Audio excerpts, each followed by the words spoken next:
Alors vient maintenant le moment du débat, qui est un exercice un petit peu difficile parce que nous avons évidemment des sujets qui sont extrêmement variés, des horizons tout à fait lointains, parfois proches, dans le temps et dans l'espace. Mais enfin bon, on a bien quand même compris que dans la méthode de recherche, il y avait tout de même des constantes. Alors peut-être à des degrés divers évidemment, mais tentons l'exercice. En commençant peut-être par revenir à la question des archives contemporaines des œuvres. Alors, y avez-vous toujours recours? Les a-t-on déjà toutes étudiées? Parce qu'après tout, on arrive quand même, nous sommes toujours les petits nains sur les épaules des géants, nous sommes rarement les premiers à avoir parlé, et c'est difficile de parler après Sterling, par exemple, Sophie.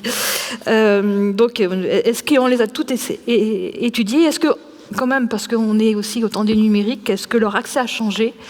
Et voilà, est-ce que ça change quelque chose à l'approche des archives? Alors peut-être pour commencer, Sophie Illiot de Suduiro, on imagine bien qu'il n'est pas question de faire des recherches dans toutes les villes d'où peuvent revenir les sculptures qui sont maintenant dans nos collections publiques françaises. Alors qu'est-ce qu'on lit, qu'est-ce qu'on ne lit pas comme archives dans ce programme de recherche ou dans le microcosme spécialiste des sculptures allemandes qui peut travailler autour de vous? Eh bien, pour beaucoup de régions, les archives sont publiées par les chercheurs allemands, et notamment donc, la série des Quellen par Hans Roth. Il y a certainement encore des éléments à retrouver, mais cela demanderait de passer beaucoup trop de temps dans ces recherches. On peut vérifier ce que j'ai fait, moi, pour Hofmann. Je suis allée voir les textes concernant Hofmann et Lepselter dans les archives à Bâle, ce qui est très intéressant. Et puis, il faudrait l'aide, évidemment, d'archivistes et de collègues locaux dans les différentes villes françaises où sont conservées les œuvres. Il peut y avoir des documents très intéressants. Bon, il y a le cas pour Guebwiller, mais il peut y avoir aussi une documentation qui est simplement... peut-être pas versée aux archives, mais à explorer davantage pour bien reconnaître l'histoire de chaque œuvre étudiée. Et évidemment, nous n'avons pas le temps. Nous voulons terminer ce recensement et mettre en ligne cette base d'ici 2 ans environ. Donc c'est pas l'objet premier, mais c'est pas l'objet premier. C'est une perspective. Mais on peut peut-être susciter des recherches et se faire aider. Et c'est très important. C'est très important pour connaître l'origine, l'histoire des œuvres, des artistes supposés être les auteurs de ces œuvres, et puis le contexte de création. Puisque je peux simplement citer rapidement, par exemple, à Bâle, il y a beaucoup de textes concernant les sculpteurs et les peintres et les orfèvres et les verriers, etc. Et évidemment, nous savons que Hofmann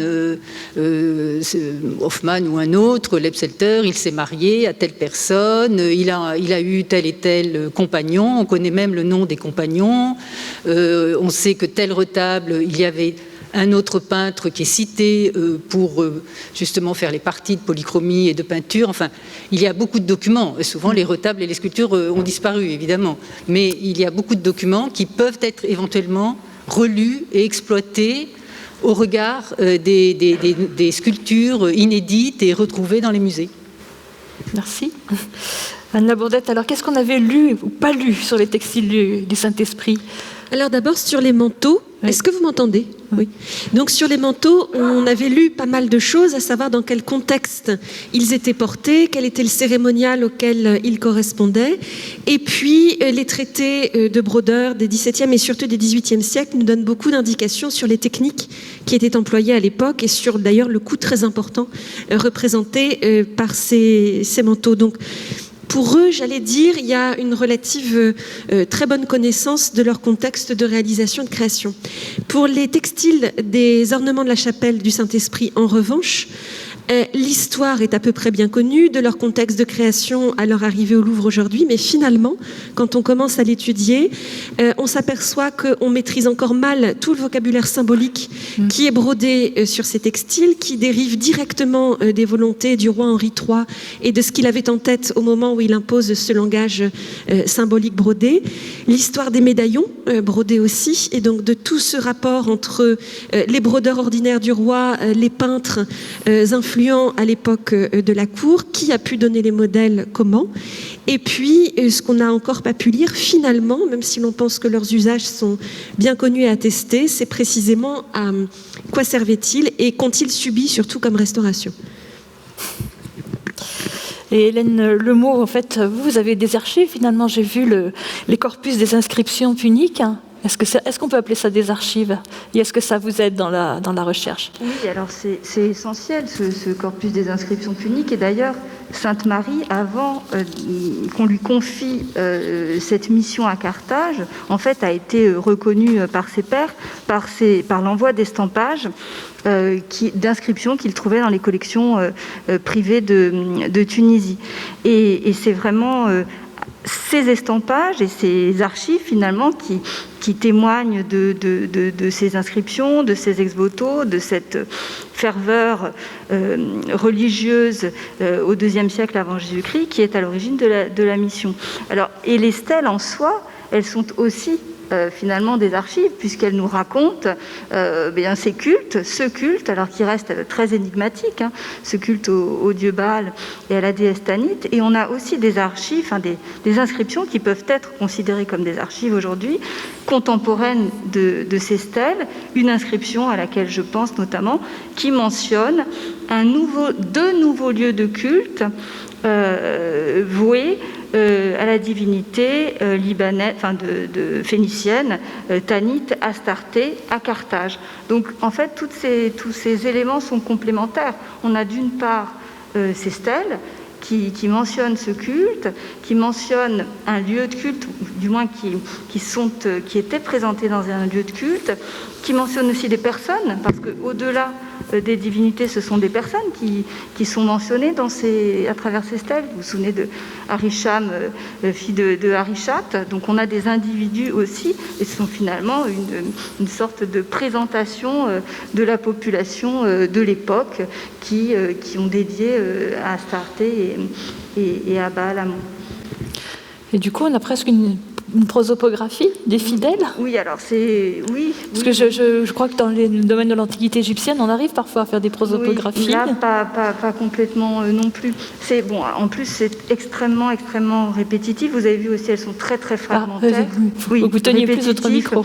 Fragmentaires, et on n'a pas non plus toutes les généalogies. Mais ces estampages, en tout cas, évidemment, sont à l'origine aussi de ces recherches à Carthage.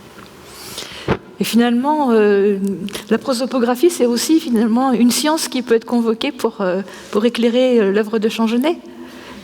C'est un peu ce qu'on a compris, effectivement. Tout à fait. Pour l'œuvre de Changenet, c'est très important parce que, alors, sans bien sûr vouloir se comparer à Sterling, dans aucune mesure, quand même, la masse d'archives qu'on a est pas insignifiante pour le XVe siècle français concernant la Provence, mais elle est dispersée entre les différentes publications, fin XIXe, début XXe, des archivistes érudits locaux, défricheurs de ces archives notariales. Et donc, mettons que notre petite contribution à Elliott et Adam et moi dans l'ouvrage qui va sortir, c'est d'avoir fait un répertoire de cette documentation dispersée, de façon à ce que les chercheurs, les collègues qui travaillent sur Changenet, mais également sur un certain nombre de ses collaborateurs, puissent avoir un outil relativement maniable avec tous les documents à disposition. Mais je voudrais quand même dire que Sterling, c'était pas un grand défricheur d'archives. Il s'occupait quand même d'archives déjà défrichées, ou alors il les faisait relire par Nicole Reynaud, qui était d'abord son élève et ensuite une très très grande historienne de l'art des primitifs français. Et effectivement, revenir à ces archives et les relire, moi je trouve que la familiarité des archives, c'est quelque chose qui n'est pas intuitif. Parfois, ça dépend des formations, etc. Mais il faut apprendre à les fréquenter et à y revenir, à se familiariser à ces textes. Et c'est déjà un travail intéressant pour nous. Alors j'ai compris que les archives des chercheurs, c'était aussi pas forcément toujours intuitif. Donc, un deuxième thème, c'est effectivement toutes ces documentations secondaires, en quelque sorte, celle du travail des archéologues ou des historiens de l'art, et ce qui est aussi structuré en forme de documentation dans les musées, aussi ces objets qui sont documentaires, on parle des estampages. Donc, est-ce qu'il y a quelque chose qui a changé dans l'usage qu'on en a fait et qu'on en fait maintenant? Par exemple, les archives Mariette, dispersées puis en quelque sorte recomposé par Elisabeth David. C'est un changement. Je dirais que c'est un cas particulièrement spectaculaire. Mariette a toujours été spectaculaire, il l'était déjà au 19e, et c'est probablement pour ça que ces archives ont été tellement dispersées.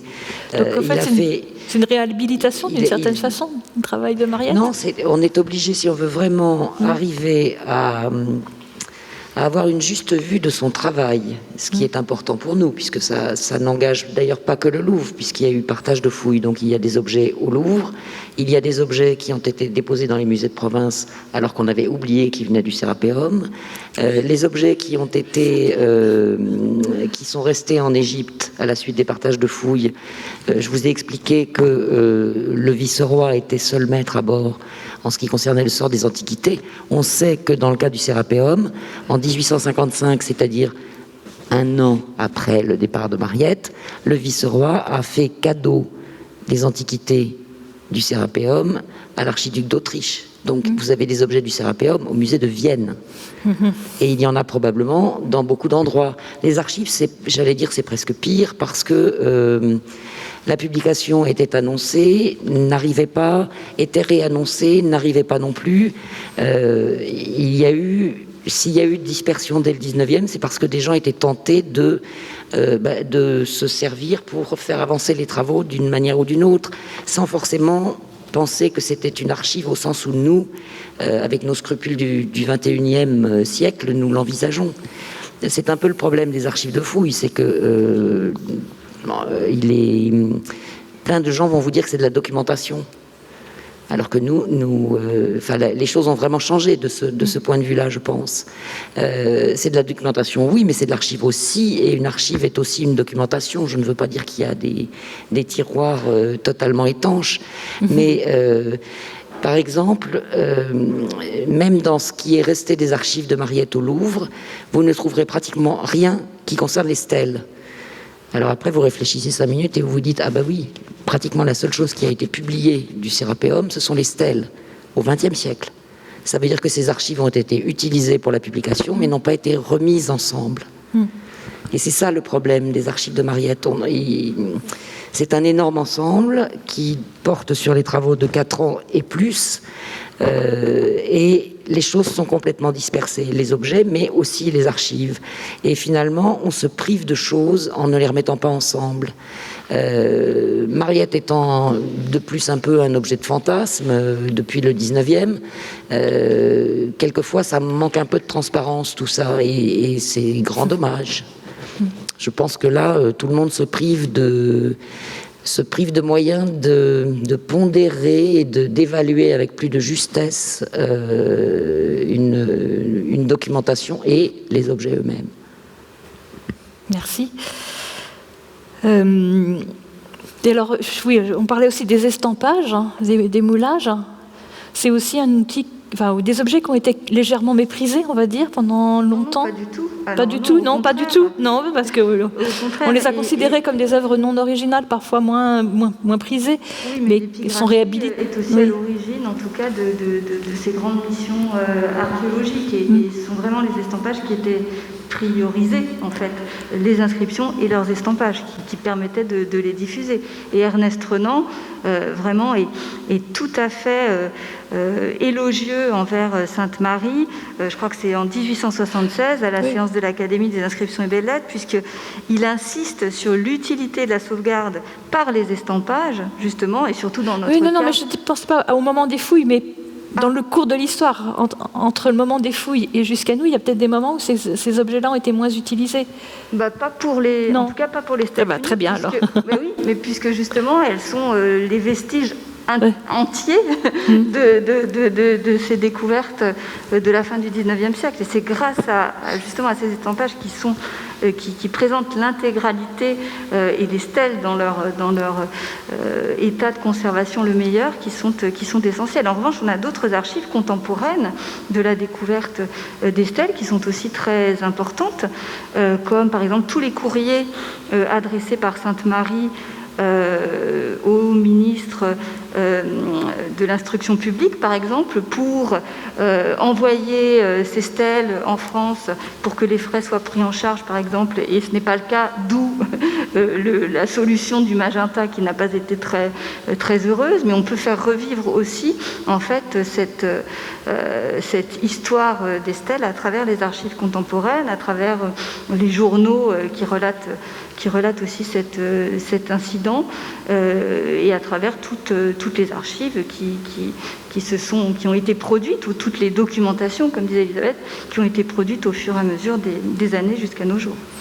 D'accord. Et alors, finalement, Delacroix, il y a deux lieux finalement de Delacroix. Il y a le Louvre, pas forcément beaucoup d'œuvres, donc beaucoup de documentation, et puis le musée de Delacroix, qui a aussi une documentation. Comment ça fonctionne en fait, ces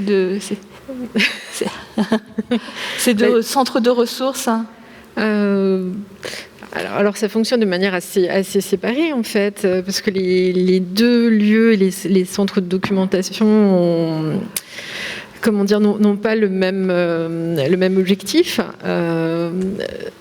Alors nous documentons essentiellement les tableaux de la collection, en plus d'avoir une documentation un petit peu générale, notamment la bibliographie autour de Delacroix. Il y a énormément de choses sur Delacroix qui se retrouvent dans tous les lieux en fait. Mais ce qui est assez paradoxal, c'est qu'à la fois il y a beaucoup de choses, mais il y a des choses dont on a l'impression qu'elles manquent. Par exemple, sur tout ce qui est comment était l'atelier, comment était l'appartement de Delacroix, il y a quelques témoignages, mais on n'en a pas rien de visuel. Ce qui fait que pour nous, ce serait une impossible reconstitution en fait. Et puis surtout, quand on regarde les choses du point de vue de l'atelier, du point de vue du musée de Delacroix, on n'est pas forcément... On a un autre point de vue sur la documentation et sur la bibliographie, parce qu'on se pose toutes ces questions de processus de création, de la manière dont Delacroix a travaillé. On essaye un petit peu de se mettre dans la tête de Delacroix aussi. On n'est pas forcément dans l'idée de expliquer cette œuvre qui est une œuvre importante, qui est un chef-d'œuvre et qu'on présente en tant que tel. On est beaucoup plus dans quelle est la place de cette œuvre dans le processus créatif. Ça peut être tout aussi intéressant d'expliquer une esquisse parce que c'est une esquisse, parce que c'est un premier essai de Delacroix de tel type de technique, de tel type de choses, et qu'après ça va mener à telle chose, et que cette œuvre évidemment elle est très répétitive, elle est très tardive, c'est une œuvre commerciale, donc il n'y a pas forcément beaucoup d'intérêt par rapport à l'explication de Delacroix comme grand artiste et créateur, mais qui est très intéressante de notre point de vue, parce que Delacroix, on a peint beaucoup quand il était dans cet atelier-là, et que c'était aussi la vie d'un artiste à cette époque-là. Donc je pense qu'on a beaucoup de choses en commun dans les différentes documentations, dans les différents lieux, mais on ne les regarde pas forcément de la même façon, parce qu'on n'a pas du tout le même rôle, en fait. Voilà, les mêmes missions. Finalement, Martin Cheffevic, refouiller sur un endroit qui a déjà été fouillé, c'est une opportunité de reprendre les questions. Donc, qu'est-ce que ça pose comme problème de méthode, et quels sont aussi les outils nouveaux qu'on peut mettre en œuvre et qui font qu'on trouve d'autres choses? La fouille sur le site dont proviennent les sculptures qui sont aujourd'hui au Louvre nous permet à nous, Louvre, de connaître le site comme on ne pourrait pas le faire si on n'avait pas ce pied sur le terrain, si on n'était pas aux prises, et je pense notamment à Steve qui dirige la fouille, si on n'était pas aux prises avec la réalité du terrain de Gaby. Alors on ne fouille pas exactement sur le terrain qui avait été exploré au XVIIIe siècle, puisque ça a été fait il y a une quinzaine d'années maintenant par la surintendance. mais on fouille juste à côté dans l'optique de comprendre l'articulation urbaine de ce secteur-là de la cité de Gaby, donc à proximité du grand sanctuaire de Junon-Gabina, qui était celui qui a toujours été connu, en fait, qui a toujours marqué le site de Gaby, qui a probablement guidé les fouilleurs du XVIIIe siècle dans leur recherche d'objets, dans leur recherche de sculptures, puisque c'est ce que Hamilton cherchait quand il est allé fouiller à Gaby. Il ne s'intéressait pas ou très peu au reste, aux vestiges architecturaux, sans parler des autres catégories de matériel. Donc je dirais que la fouille moderne du XXIe siècle, du Louvre à Gaby, nous permet d'enrichir ce contexte, non pas parce qu'on refouille au même endroit, mais parce qu'on comprend mieux aussi dans sa profondeur diachronique, c'est-à-dire pas seulement en plan, mais aussi en stratigraphie, l'évolution urbaine du quartier dans lequel étaient installées les sculptures, dans lequel elles ont été trouvées au XVIIIe siècle. Donc on ne fouille pas les fouilles du XVIIIe, ce qui est un exercice intéressant qui a été fait par les équipes italiennes. On fouille pour vraiment enrichir notre connaissance générale du site, ce qui est, je crois, la seule manière qu'on pourrait avoir de vraiment comprendre leur raison d'être sur ce site. Il y a plusieurs recherches dans lesquelles on a vu apparaître des bases de données, et donc ça suscite en moi la question, est-ce que c'est un aboutissement ou est-ce que c'est un outil de recherche, en quelque sorte? Enfin, une question qui est faussement naïve, mais Laurence Brosse. Je vais répondre. Oui, alors on espère tout de même que c'est un aboutissement, puisqu'on veut venir à bout du corpus des environ 500 œuvres, 500 sculptures allemandes des musées de France. Donc ça, c'est une chose. Mais bien sûr, c'est un outil de recherche, puisque le point fort du projet, c'est vraiment l'étude matérielle des œuvres, et la base est au service de cela. C'est-à-dire que dans les bases Agora, on a vraiment développé, comme je l'ai expliqué, les champs descriptifs qui seront requêtables, dans lesquels on pourra faire des requêtes plein texte et aussi des requêtes via le thésaurus et constituer des corpus, alors je ne sais pas moi, d'œuvres utilisant les mêmes pigments. Je ne suis pas moi-même spécialiste, donc je ne vais pas m'avancer sur les corpus que l'on pourrait faire, mais c'est sûr que la description matérielle, surtout pour des œuvres inédites, va être formidable et sera vraiment un socle et permettra des recherches. Oui, et le fait qu'on s'appuie sur la base Agora, c'est aussi également oui, bien sûr. Un atout. Oui, bien sûr. C'est important Agora, de le dire aussi. Le portail Agora donne une accessibilité, et je ne sais pas si tout le monde est au courant, mais Agora va évoluer d'ici le courant de l'année prochaine, donc notre base va en bénéficier et sera beaucoup plus visuelle et collaborative.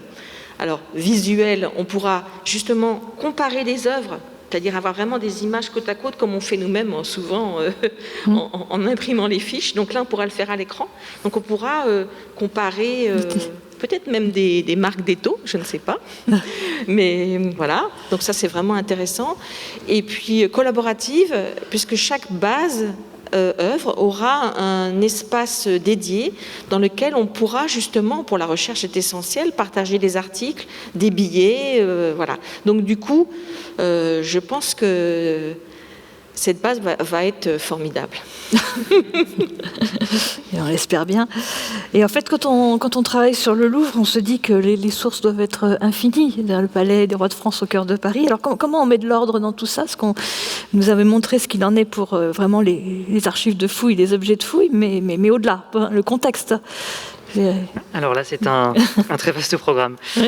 Alors, tout d'abord, à part les archives de fouilles, justement, le service de l'histoire du Louvre a de la documentation, pas de fonds d'archives en propre en particulier. Donc une documentation papier, qui est assez ancienne, qui date du début du XXe siècle, avec Cristiano Lanier, qui était au département des peintures, puis tout ce qui a été fait au département des sculptures pendant plusieurs décennies, avant la création du service d'histoire du Louvre il y a quelques années. En parallèle, désormais, se multiplie de manière non pas exponentielle, mais assez soutenue, la documentation numérique propre au service, liée au suivi des opérations, des suivis de travaux au sein du musée.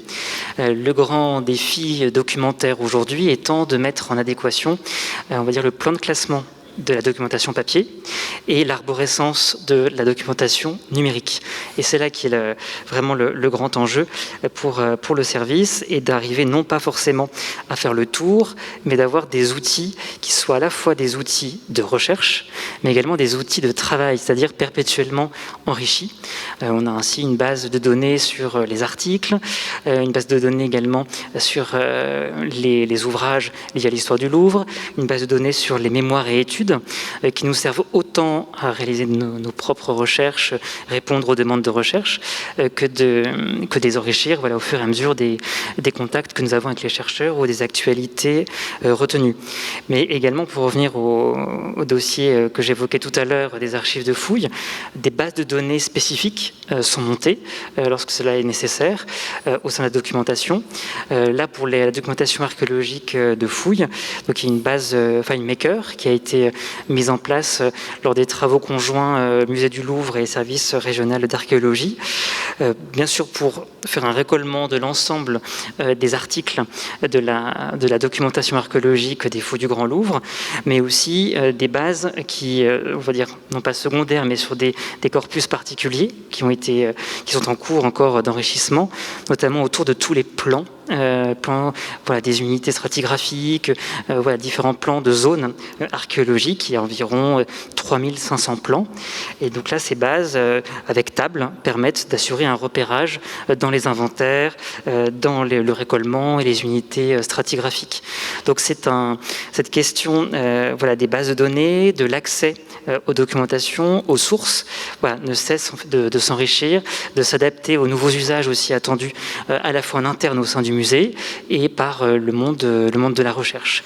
Mais cela n'empêche pas non plus que dans un travail régulier, le service s'attache, déjà lorsqu'il était au département des sculptures, et encore aujourd'hui en tant que service au sein de la direction de la recherche et des collections, d'assurer le dépouillement de fonds d'archives se trouvant bien sûr principalement aux archives nationales. On pense bien sûr à la sous-série 64 AJ de l'agence de l'architecture, pour venir enrichir la documentation et les différentes bases de données. Alors on peut imaginer un jour un portail Louvre, source sur le Louvre. À l'avenir. À l'avenir, on pourrait imaginer beaucoup de choses. Et par exemple, pour reprendre ce que j'évoquais tout à l'heure, de mettre en adéquation la documentation numérique et la documentation papier, il y a plusieurs angles d'entrée, plusieurs axes de présentation, mais l'essentiel est lié à la topographie. Et en effet, à terme, on peut imaginer des portails topographiques reliant l'ensemble des données qui ont pu être réunies. Il y a un portail qui a été ouvert il n'y a pas très longtemps sur Notre-Dame. On a un peu envie d'avoir la même chose pour le Louvre, par exemple. Tout à fait.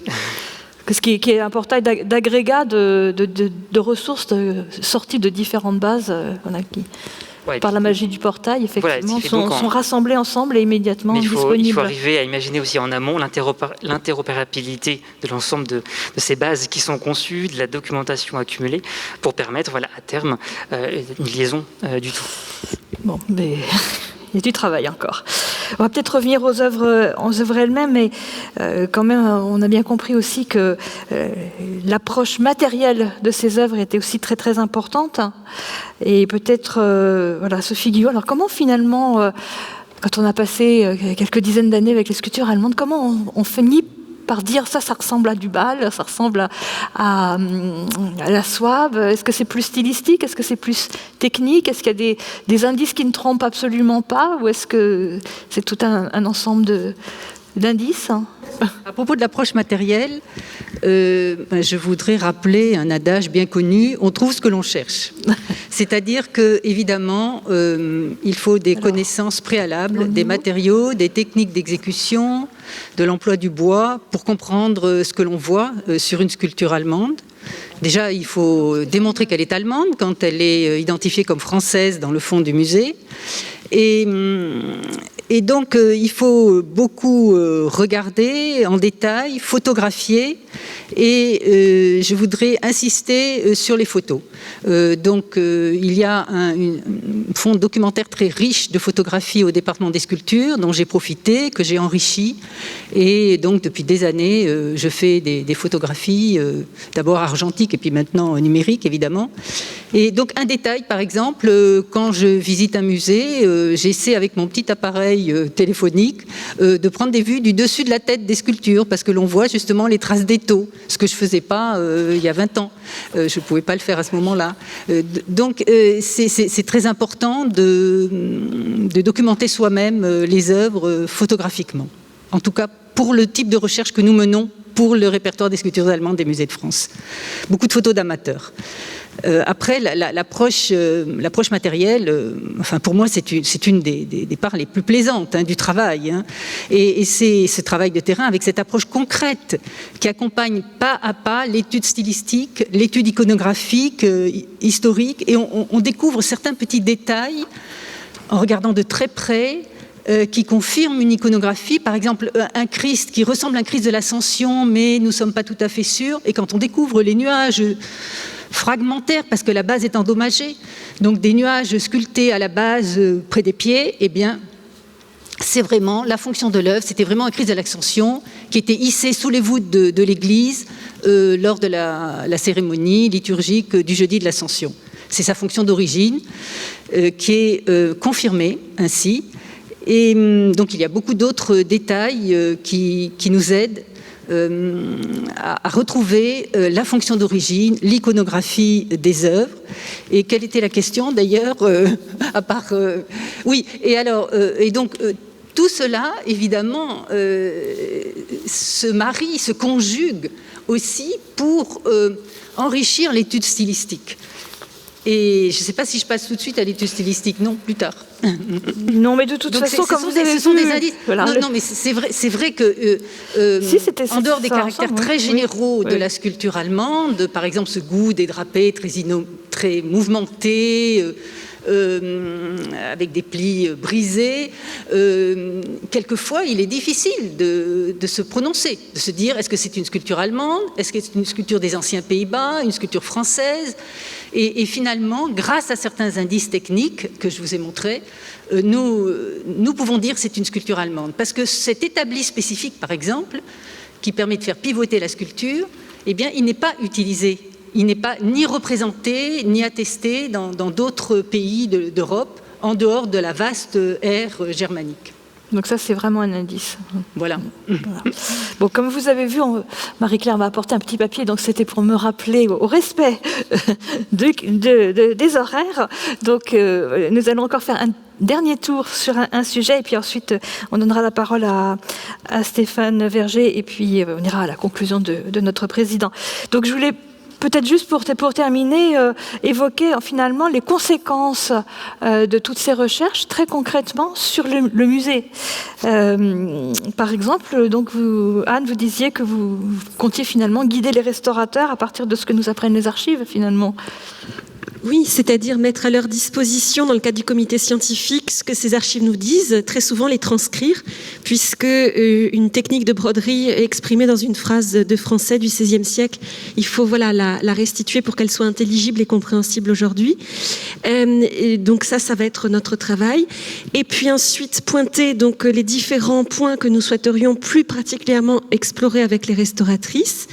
Et enfin, en troisième point, si je puis dire, ce serait au cours de la restauration, revenir justement vers les archives quand justement les restauratrices auraient des questions précises qui ne se trouvent pas dans le dossier documentaire mis à disposition.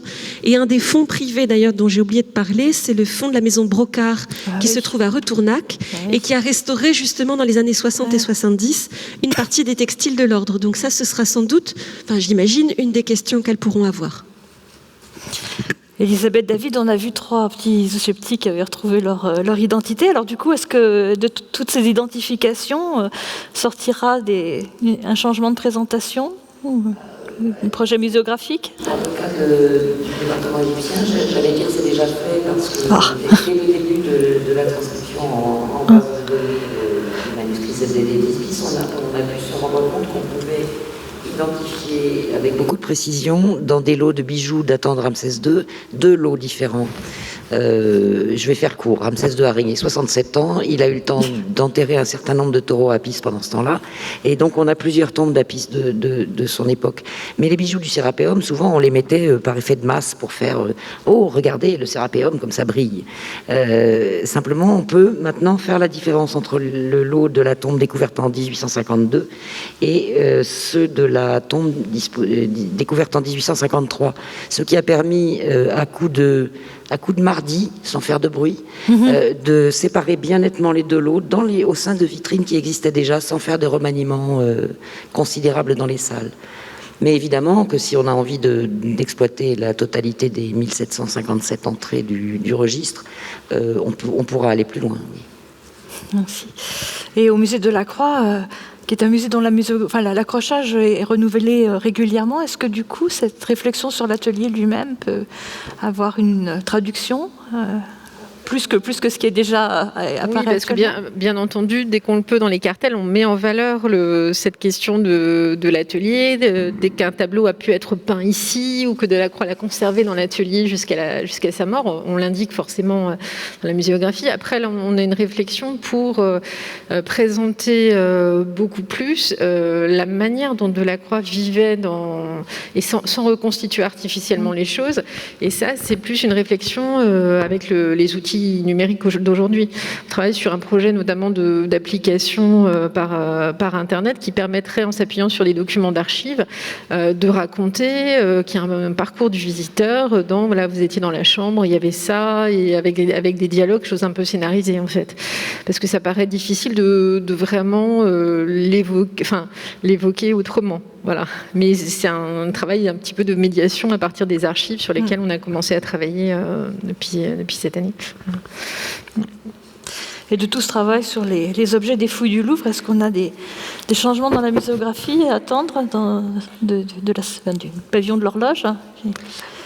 Alors, autour des collections du service Histoire du Louvre, face à notre grande masse, les travaux archivistiques documentaires permettent progressivement, à travers les différentes séries typologiques, de mettre en valeur certains des objets, posant la question de leur inscription aux collections du musée, tandis que arrivent à être cernés d'autres ensembles qui ont véritablement vocation à demeurer le matériau d'étude.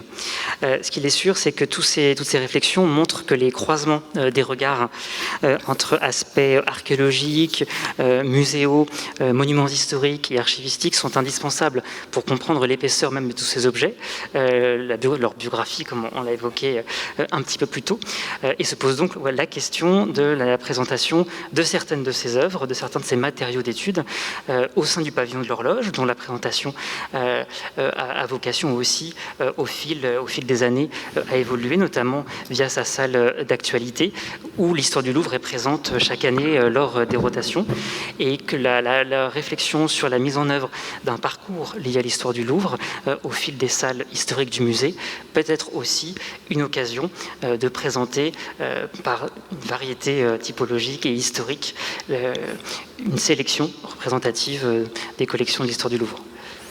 Très bien, merci. Mais je crois qu'il resterait plein de sujets à aborder. On aurait très envie de continuer. Sophie Guillot veut dire. Je voudrais dire juste que nous espérons aussi beaucoup que certains musées très riches en sculpture allemande, et notamment par exemple le musée de Colmar ou celui de Strasbourg, publient des catalogues raisonnés en s'appuyant sur ces notices du répertoire des sculptures allemandes. Donc des catalogues sur papier, avec photos, etc. Et c'est un des buts premiers de ce réseau des sculptures des musées de France que nous avons créé en 2003. Donc aider nos collègues à faire des publications scientifiques sur les collections des musées. Ou même simplement, dans les musées où il y a une ou deux sculptures, pouvoir les sortir, les présenter et les expliquer pour ce qu'elles sont. Et publier. Voilà, c'est aussi effectivement très bien. Donc je pense que... je crois qu'il est temps de clore la discussion. Est-ce que Stéphane Verger a quelques éléments de conclusion à nous proposer ?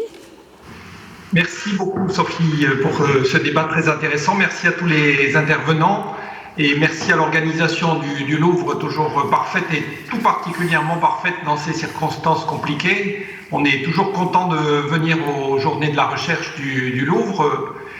Et aujourd'hui, on n'a encore une fois pas été déçus. On est seulement déçus de ne pas être avec vous et de ne pas avoir le public devant pour voir aussi les questions et les réactions. Mais quoi qu'il en soit, donc, ça a été une journée tout à fait passionnante depuis ce matin.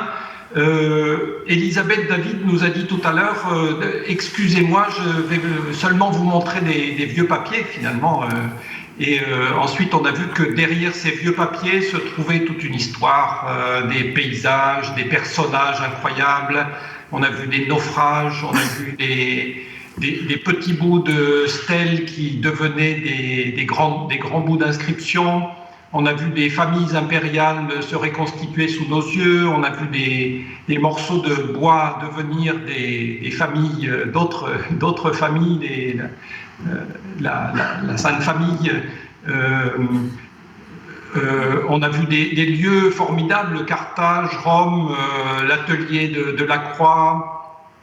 Donc tout ça confirme ce que je vous disais au début et ce que je pense sincèrement, c'est que le travail du conservateur du musée, de l'archéologue, de l'historien d'art, c'est finalement de raconter des histoires autour de choses qui ne sont pas faciles à raconter parce qu'elles sont très compliquées, parce qu'elles sont parfois très techniques et très difficiles peut-être à suivre lorsqu'on n'a pas cette idée qu'il faut raconter des histoires. Ça me fait penser à ce passage des cités, des villes invisibles d'Italo Calvino où Marco Polo explique à partir d'un petit bout de bois qu'est-ce que c'est que le commerce international, les villes, etc. Donc c'est un peu ça que nous avons vu aujourd'hui finalement, c'est à partir de petits bouts de bois, de petits papiers griffonnés, de petits fragments de marbre,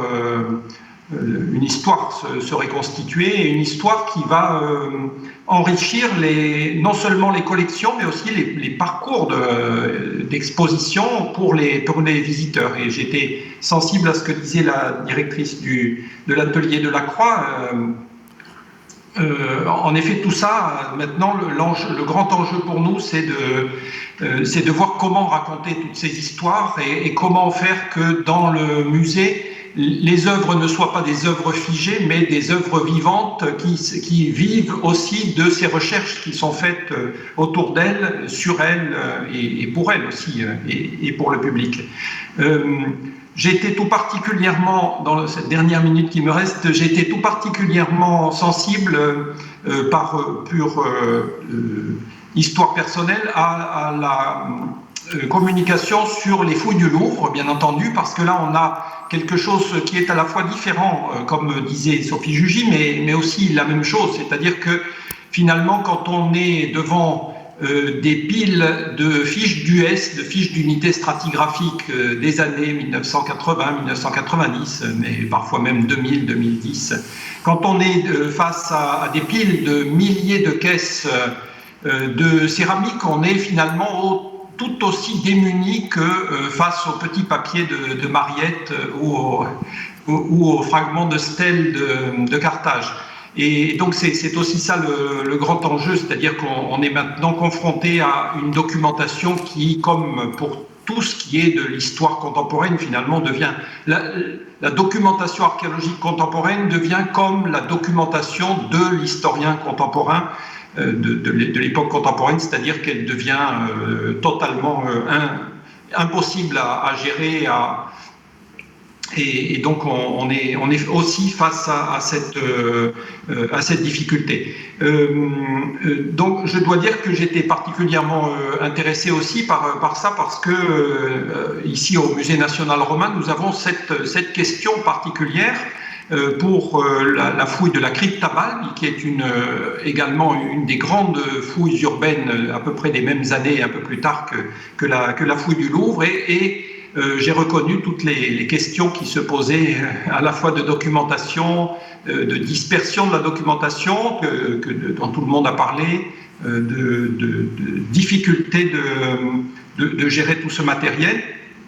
Et bien entendu, donc je serais personnellement intéressé à ce que nous ayons des discussions par la suite sur ces questions, de la même manière, bien entendu, que la communication sur Gabi a été aussi tout à fait intéressante pour moi pour ce qui concerne les relations avec le Musée national romain, puisque le musée conserve des collections aussi de Gabi et est en relation, bien entendu, avec les autres fouilleurs de Gabi qui sont encore actifs. Et là aussi, un partenariat sera tout à fait bénéfique, à la fois pour nous et pour l'équipe du musée du Louvre.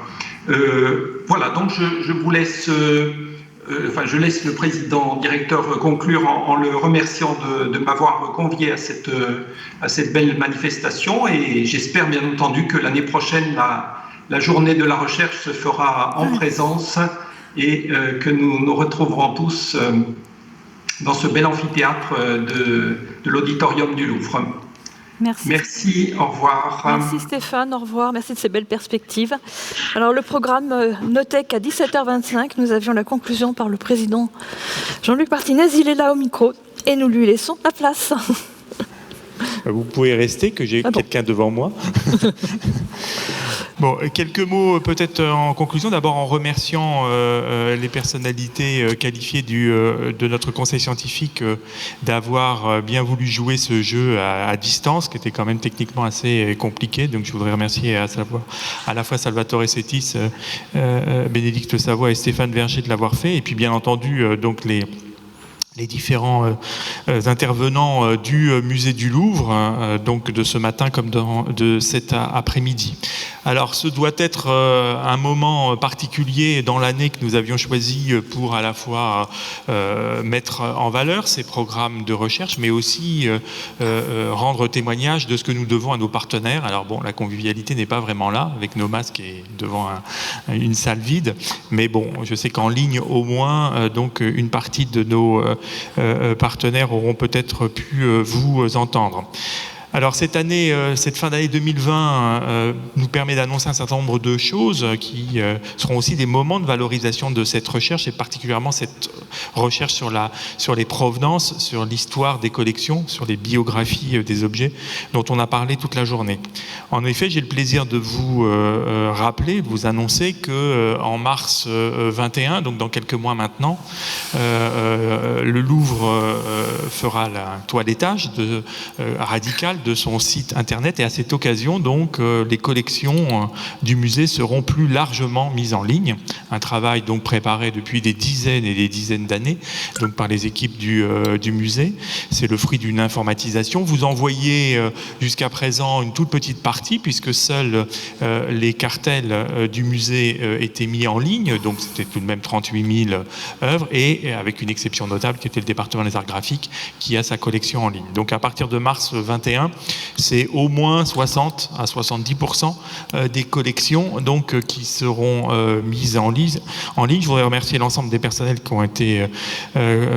ont fait cet énorme travail. Ça veut dire que l'accessibilité aux collections du musée franchira un énorme pas dans quelques mois, que le simple visiteur, le simple amateur, mais aussi le chercheur pourra accéder aux résultats d'années et d'années de recherche. Parce que c'est un autre élément que je voudrais souligner, c'est que bon, l'année 21 sera aussi l'année où nous devons formaliser un nouveau plan de la recherche pour les années 2021 à 2025, et le conseil scientifique qui a eu lieu hier nous a commencé à poser un certain nombre de jalons.